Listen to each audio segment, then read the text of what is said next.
So I've received some feedback lately that I need to work on the layout and get some scenery going. Well, I was going to do just that, and I started cleaning up the room and ended up spending the better part of a day scraping the paint off the floor because the moisture had built up under it and caused all the paint to flake up. So before I can get to working on the layout, I really need to fix the floor because too much moisture comes in that way and I really need to minimize it. So as you can see, it's a bit of a mess in here. But progress is progress, and as soon as I can get the floor painted, I can get on to working on the layout.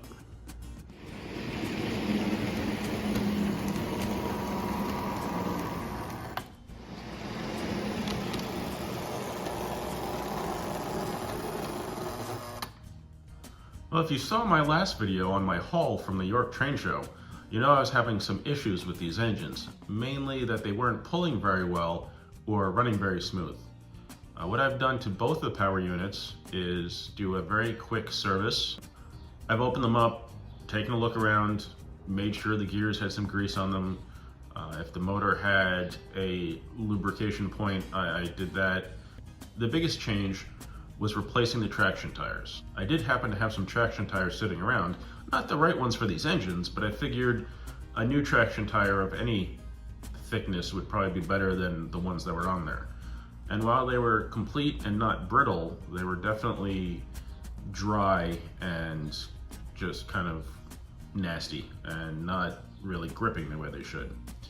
So putting new traction tires really helped the little Joe.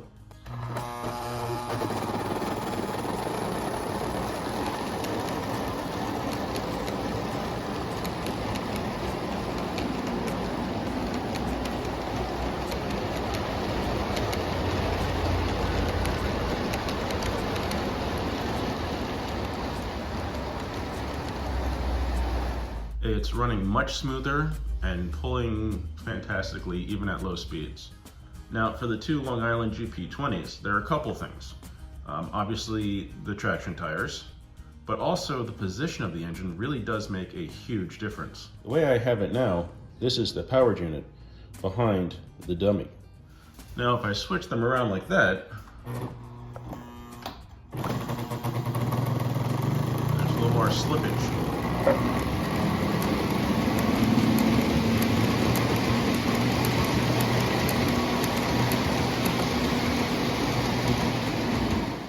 But still, it's pulling better than it did with the old traction tires on it.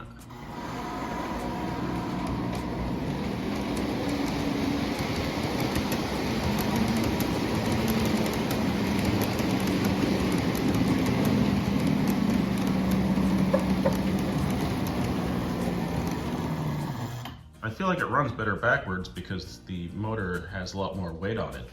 This being a single motored unit, and it being the front truck, I feel like there's just not enough force on it when it's at the front of the train.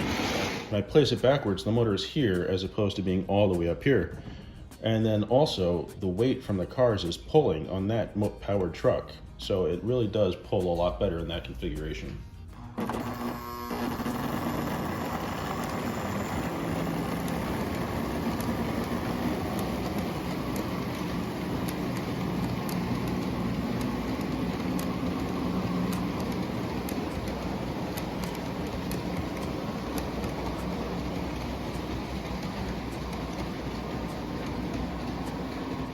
And that's also at very low power. That was about 7 volts.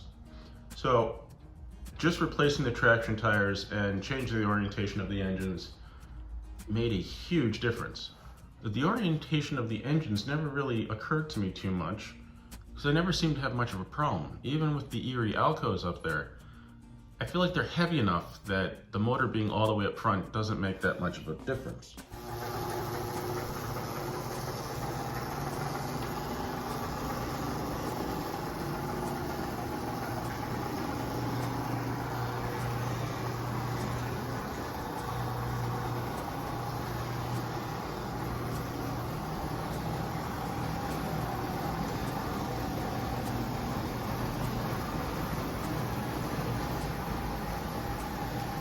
But then maybe it does make a difference. I had been running that engine with the 2 powered units instead of a powered and a dummy for so long, I kind of forgot what it was like running just 1 powered unit. I guess I'll flip those around and we'll see. Now, I imagine this subject is old news to some people, but I guess I never had trains long enough that it would really matter which way I put the engines. But that's something to consider.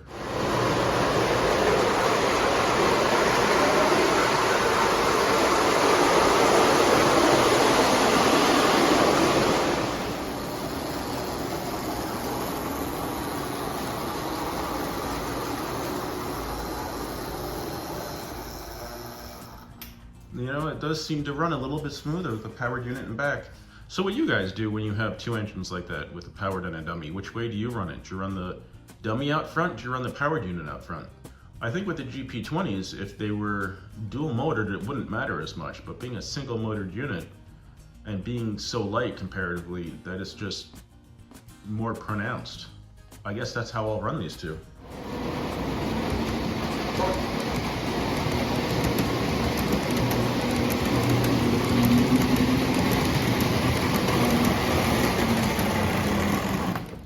The only other thing I really need to check then is the dummy unit, replace the light and see why the horn is just intermittently going off. I'm assuming the good old short to power, but it would definitely require some investigation.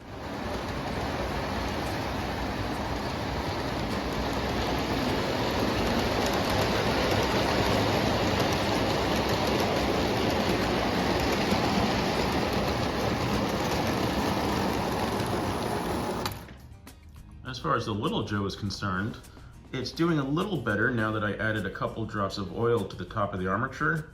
It's starting out a little smoother.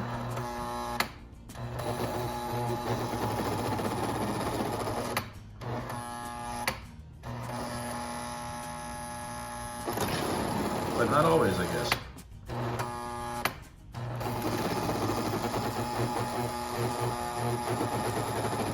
So that's going to require maybe a decent cleaning. Get in there and take the motor apart and make sure that the brushes are okay. But once it's going, it's running fantastically.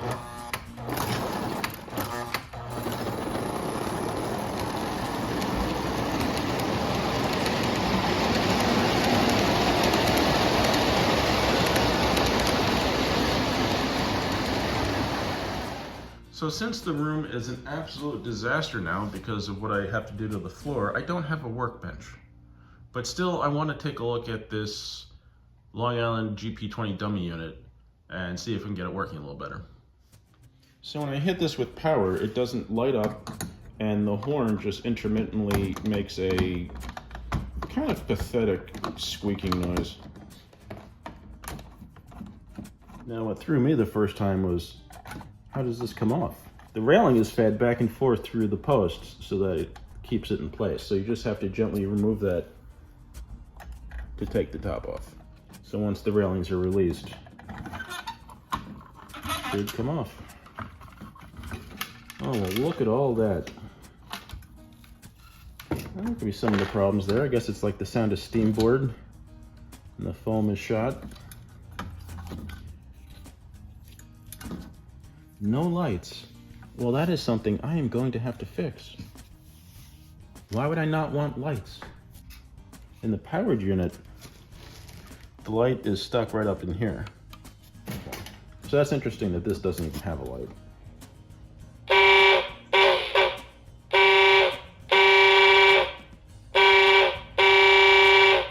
So that actually works pretty decently. The little bit of irregularity, I think, is due to the ZWs that I'm using and that they need to be repaired. But it's nice that this still works. So I'm gonna have to fiddle with that, install some lights, and repair the speaker and the board in place. I really can't believe that it doesn't have a light in it. Well, I was gonna redo them anyway. So I did find that the ground is loose. It's just, I guess, a screw from underneath the frame and this nut here, and the nut's just flopping around. So there are also a couple wires that look like they were pinched. So it's probably gonna take a little bit of a rewiring, which is okay since, like I said, I was gonna put LEDs in it anyway. But I'm just not going to do that right now.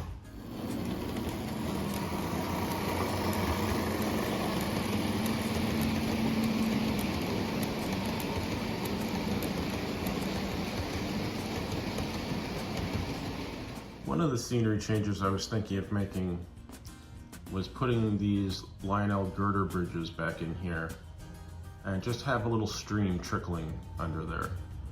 That's roughly initially where I had a river, and it just didn't really fit for what I wanted to do. It was, I think, too big and took up too much space. So I was just thinking if I could do just a little creek in this spot. That might be a neat little feature. You can see a couple buildings here. Those were lovingly donated by Nick from Nick's Crossing, so thank you very much, Nick. I do need to start getting some buildings in there. That's not where they're gonna go, but it was about the only flat spot I had on the layout to put something. But I've been thinking of changing this corner. My initial track plan had the upper loop kind of crossing the lower loop, and I liked that. I may alter this section here, maybe make another tunnel, and maybe have the track just kind of cut across and then over. And then I was thinking of shortening up the viaduct and just adding more mountain back on this end. But that's really gonna depend on how it goes when I start working on it. Another thing I was thinking about this corner back here is instead of just a little loop, maybe do a really tight helix for a very short, like an ore train or something, that could pop up here in this corner and go around and then go back under the table and maybe pop up on the other end of the layout. Whether or not that's feasible or even remotely worthwhile, I don't know, but it just seemed like a kind of whimsical and fun idea. And like many of us, there's storage issues. I have no shelves currently, and I don't want to put any on the concrete wall. One, because it's a pain to attach shelves to a concrete wall, but also because I want the layout to kind of go up high, and I don't want to see the shelves right there. This wall, I guess I could put some, but still not set on that. Besides, I don't really know exactly where the layout's gonna go.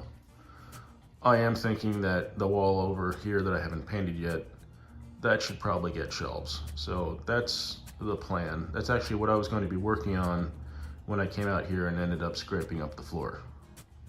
So I was going to do shelves to get some of this stuff off the layout and off this shelf where everything's just ending up piled up on each other, because that just drives me crazy.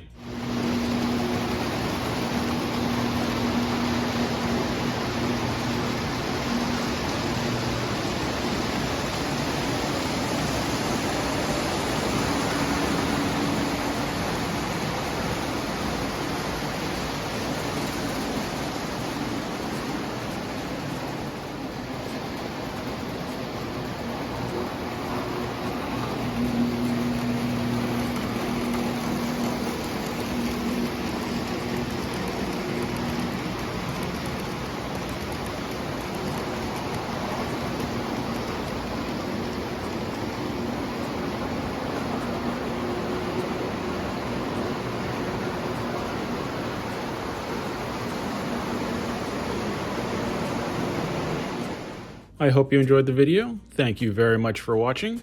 Please remember to like, comment, subscribe, and I'll see you next time on Dagryffyn Hobby.